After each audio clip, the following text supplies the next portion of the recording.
Silakan masuk. Salam, silakan duduk Pak. Perkenalkan Pak, saya Dr. Usmali yang bertugas pada Poli pada hari ini. Kalau boleh tahu dengan Bapak siapa? Adi. Pak Adi. Di berapa umur tak Pak Adi? 43. 43 tahun di. Apa pekerjaan tak Pak Adi? Polisi di mana alamat tak Pak Adi? Kampung Lete. Oke Pak Adi, saya akan mengajukan beberapa pertanyaan yang bersifat pribadi. Tapi Pak Adi tenang, saya akan menjamin kerahasiaannya. Apakah Bapak Adi bersedia? Oke. Bapak Adi kalau boleh tahu datang ke sini dengan keluhan apa?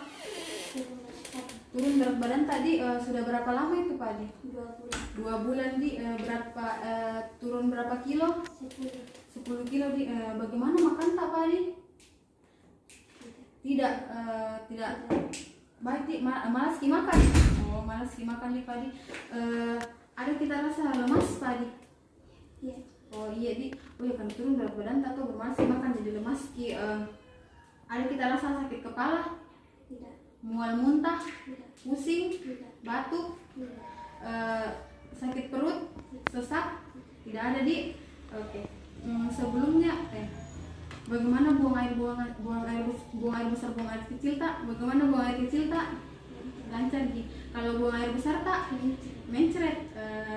Berapa kali dalam sehari kita biasa buang air besar? 3 kali. Biasa kalau kita buang air besar ada kita lihat kayak bercak merah atau darah di kotoran tak? Tidak ada ji. Oh tidak ada jadi. Terus pernah ki menderita penyakit ini sebelumnya? Tidak pernah. Kalau di keluarga tak? Tidak tahu dan mamaku gula. Oh gula di ODM. Apa keseharian tak yang kita lakukan biasa? Tidak ada ji. Punya riwayat alergi obat atau makanan? Tidak ada ji. Oke Pak Adi, saya ulang di. Pak Adi 43 tahun datang ke sini dengan keluhan berat badan menurun sudah 2 bulan akhir ini. 10 kilo di, turun 10 kilo, terus malas ki makan, kurang nafsu makannya, terus Pak Adi lemas di, tidak ada sakit kepala, pusing, mual muntah juga tidak ada, sesak juga tidak ada, tak buang air besar, buang air kecil tak lancar, tapi buang air besar tak kita mencret di, satu hari itu bisa 3 kali, dan tidak ada ji juga darah di kotoran tadi. Tidak pernah mengalami penyakit ini, tapi di keluarga ada ibu diabetes 1 gula dan tidak punya riwayat alergi obat atau makanan, dan keseharian itu seperti biasa tidak kita lakukan di. Ada mau kita tambahkan Pak Di? Oke Pak Di, saya sudah cukup mendapatkan beberapa informasi dari Pak Di, dan ini saya akan melakukan pemeriksaan fisik, di mana saya akan melakukan pemeriksaan kelenjar tiroid. Saya akan meraba bagian leher Bapak dengan tangan saya. Mungkin Bapak akan merasa tidak nyaman, tapi saya akan melakukannya semaksimal mungkin dan sehati-hati mungkin, dan saya akan menjamin Bapak akan merasa Bapak akan merasakan senyaman mungkin. Dan saya akan melakukan pemeriksaan antropometri, yaitu pemeriksaan tebal lipatan kulit, kita pakai skin fold caliper, dan pemeriksaan lingkar pinggang menggunakan meteran. Nah, indikasi pemeriksaan antropometri ini untuk mengetahui apakah status gizi pada Bapak Adi itu status gizi kurang atau lebih, atau bisa juga digunakan pada pasien yang tidak bisa diukur berat badan dan tinggi badannya karena kesadaran menurun. Oke. Apakah Bapak Adi bersedia saya melakukan pemeriksaan berikutnya? Oke. Kita akan melakukan pemeriksaan kelenjar tiroid pada tempat yang lebih terang untuk saya melihat posisi leher Bapak Di. Mungkin Bapak bisa ke tempat yang lebih terang dan saya akan melakukan cuci tangan terlebih dahulu. Bapak Adi. Saya akan melakukan cuci tangan.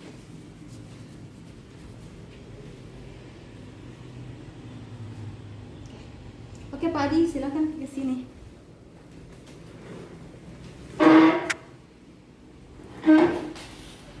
Sebelum melakukan palpasi pada pasien, kita akan melakukan inspeksi, di mana kita melihat posisi leher pasien. Pak Adi bisa mendengar. Nah, jika tidak terjadi pembengkakan, maka dia itu tingkatan 0 atau normal. Nah, jika tingkat 1A tidak terlihat pembengkakan, tapi pada saat dipalpasi teraba. Golongan 1B pembengkakan terlihat, dan pada saat dipalpasi terada pada keadaan pasien menengadah maksimal. Nah, pada tingkatan 2 pembengkakan terlihat pada jarak 1 meter dengan keadaan kepala pasien normal. Pada tingkatan 3 pembengkakan terlihat sangat jelas pada pada jarak 5 sampai 6 meter. Nah, Pak Adi bisa menengadah ke atas. Nah, untuk melihat apakah ada pembengkakan atau tidak, kita bisa minta untuk pasien menelan ludah. Tapi Pak Adi bisa kita telan ludah tak? Lagi Pak Adi. Nah, setelah itu saya akan melakukan palpasi. Jadi Pak, saya akan melakukan palpasi. Nah, saat melakukan palpasi, pemeriksa berada di belakang pasien. Nah, saat melakukan palpasi, saya akan menggunakan jari saya itu jari telunjuk dan jari tengah saya untuk meraba bagian kedua lobus kelenjar tiroid pada pasien. Tapi di Pak Adi, saya raba leher tadi. Nah, kita akan meraba pada bagian kedua lobus kelenjar tiroid pasien kiri dan kanan. Setelah itu kita akan meraba dari beberapa senti di bawah jakun pasien. Nah, tapi di Pak saya akan meraba. Nah, pada saat meraba tidak boleh terlalu keras ataupun terlalu lemah. Jika terlalu keras, kelenjar tiroid akan berpindah ke belakang. Tapi jika terlalu lemah, kepekaan perabaan tidak terasa. Tapi di Pak. Oke. Saya sudah melakukan pemeriksaan palpasi pada kelenjar tiroid. Tapi Pak bisa berdiri. Nah, pada saat melakukan pemeriksaan antropometri, pastikan pasien sudah melepas pakaiannya. Oke.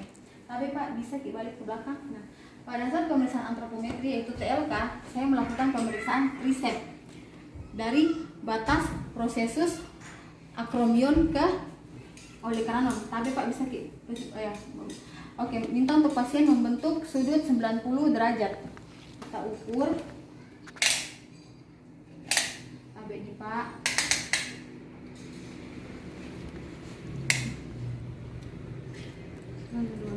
Oke, kita bagi 2.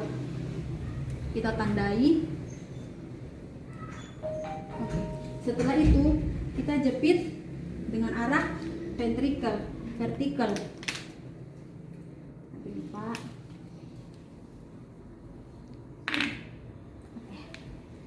Sudah selesai melakukan pemeriksaan tebal lipatan kulit. Nah, setelah itu sampai Pak bisa dibalik. Setelah itu saya akan melakukan pemeriksaan lingkar pinggang. Tapi Pak bisa angkat tangan Pak.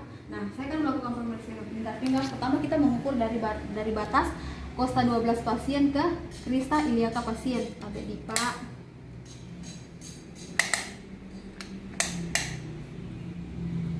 Oke. Hasilnya 12, kita bagi 2 dan kita tandai. Pak.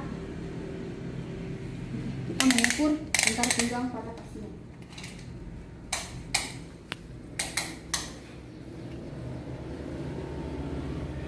Oke, setelah didapatkan hasilnya, oke Pak, bisa dipakai baju tak kembali dan kembali ke tempat duduk dan saya akan melakukan cuci tangan kembali di Pak. Lalu kita melakukan cuci tangan setelah melakukan pemeriksaan.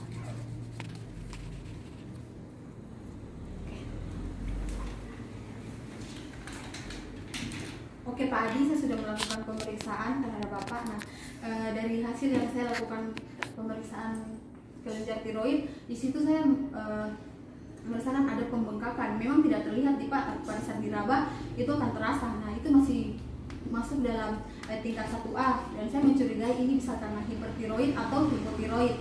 Nah, pada pemeriksaan tebal lipatan kulit Bapak Adi, saya dapatkan hasilnya kurang dari 12,5. Nah, di mana itu gizi kurang ya Pak, karena Bapak mengalami penurunan berat badan yang sangat drastis. Dan setelah itu saya melakukan pemeriksaan lingkar pinggang, saya dapatkan hasilnya 82. Di mana kalau untuk pada pasien laki-laki itu 90 normalnya di Pak. Nah, oke Pak. Mungkin untuk menegakkan diagnosis mungkin kita akan mungkin Bapak Adi harus melakukan pemeriksaan penunjang seperti pemeriksaan lab atau USG. Dan Pak Adi mungkin dari saya perlu ditingkatkan lagi pola makan Pak. Jangan malas-malas makan lah Pak. Kembalikan lagi berat badan ideal tadi Pak.